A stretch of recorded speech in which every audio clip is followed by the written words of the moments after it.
Hey, this is Tim Pierce. That was the rhythm part to Bright Lights by Gary Clark Jr. I studied his solo, and I brought in some elements into my solo that were definitely from his solo on that song. We're going to look at those.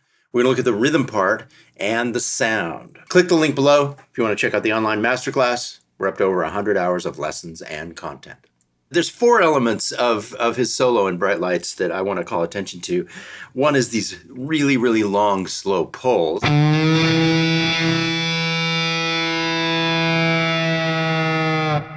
Another thing he does is this ninth.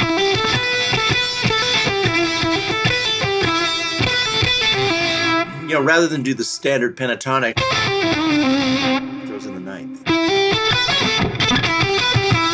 That's the exact riff, which I really love.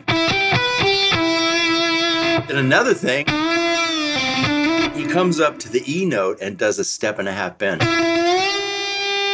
which once again is great with an Octavio, really heavy fuzz pedal. And if you have just a fuzz pedal, you'll get there with this, but the Octavio or any Octavia iteration is a nice choice for this. I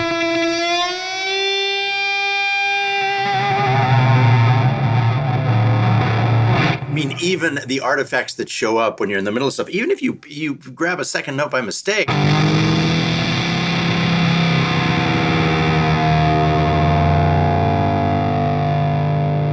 you get a sound you've maybe never heard before. Then another thing he does that I really like are these hammer-on.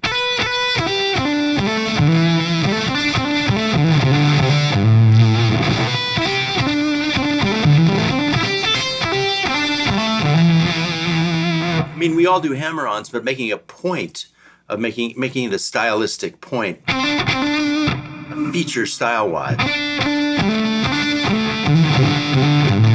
Maybe stepping out of time with it too.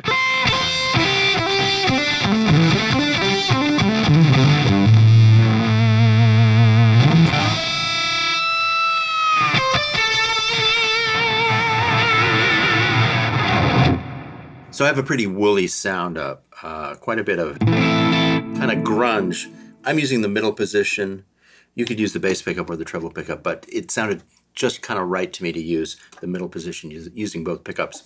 I have reverb on it too, so you get that nice trail. And indeed, when you stop this part, there's a place in the song on the record where the band stops all at once and you hear the reverb trail from his guitar printed. You can tell it's coming through the amp. It's pretty great.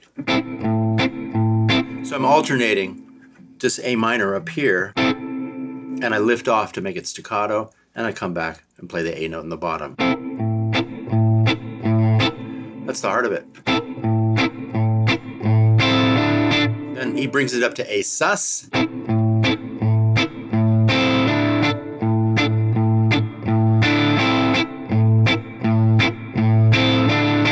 Now the trick for me is I'm avoiding the A string and the D string. So I think the important elements here are keeping your aim good so that you hit these top 3 notes with 1 pick stroke, and then you hit the bottom A note with 1 pick stroke.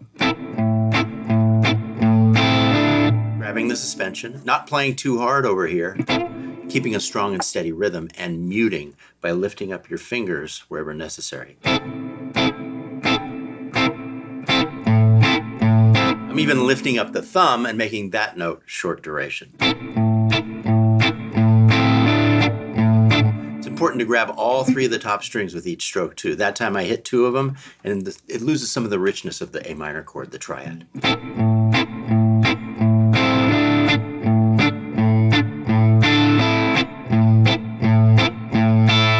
I think I'm getting a little bit of a squawk playing the open A string, which is just a lucky mistake.